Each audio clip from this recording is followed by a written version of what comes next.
So മോളിപ്പോൾ full mark മേടിച്ചു അല്ലെ? മോളപ്പോൾ അതിനടുത്തൊരു effort ഉണ്ടായിരിക്കുമല്ലോ. അപ്പോൾ ഒരു ദിവസം എത്ര സമയമൊക്കെ മോൾ ഇങ്ങനെ പഠിച്ചിരുന്നു?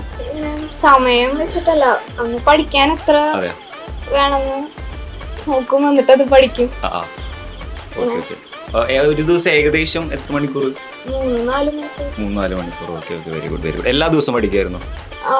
Okay okay okay. പിന്നെ മീൻസ് ഏറ്റവും കൂടുതൽ പ്രിഫറൻസ് കൊടുക്കുന്ന സബ്ജക്റ്റ് ഏതായിരുന്നു പഠിക്കുമ്പോൾ?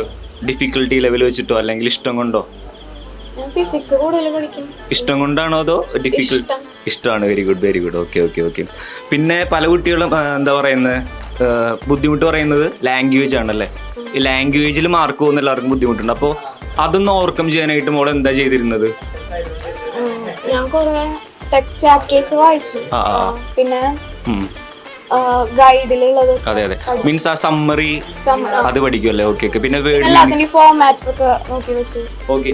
അവസാനമായിട്ട് മോളെ നമ്മുടെ സ്റ്റുഡൻസിന് എന്താ, മോളിപ്പോൾ ഒരു സാധനം അച്ചീവ് ചെയ്തിരിക്കുകയാണല്ലോ, അപ്പോൾ നമ്മുടെ മോളുടെ പ്രായത്തിലുള്ള ഈ വരുന്ന സ്റ്റുഡൻസിനോട് എന്തെങ്കിലും അവർക്കുള്ള ഒരു ടിപ്പ്, അല്ലെങ്കിൽ നിങ്ങൾക്ക് ഇത് ചെയ്താൽ വിജയിക്കാൻ പറ്റുമെന്ന് പറയാൻ പറ്റുന്ന എന്തെങ്കിലും മോൾക്കുണ്ടോ?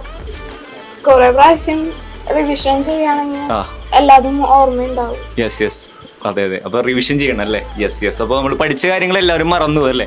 മനുഷ്യന്മാരാണ്, സോ നമ്മൾ റിവൈസ് ചെയ്യണം. ഓക്കെ മോളെ, very good, thank you so much.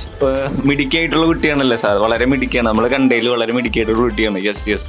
അതുകൊണ്ട് ഞാൻ ഇത്തിരി നെർവസാണ് വളരെ സംസാരിക്കാനായിട്ട്. ഓക്കെ. പിന്നെന്താ, അപ്പോൾ മോൾക്ക് എല്ലാവിധ ഭാവുകങ്ങളും നേരുന്നു. Okay, all the best. ഞാൻ അവസാനം പറയേണ്ടതായിരുന്നു. So all the best.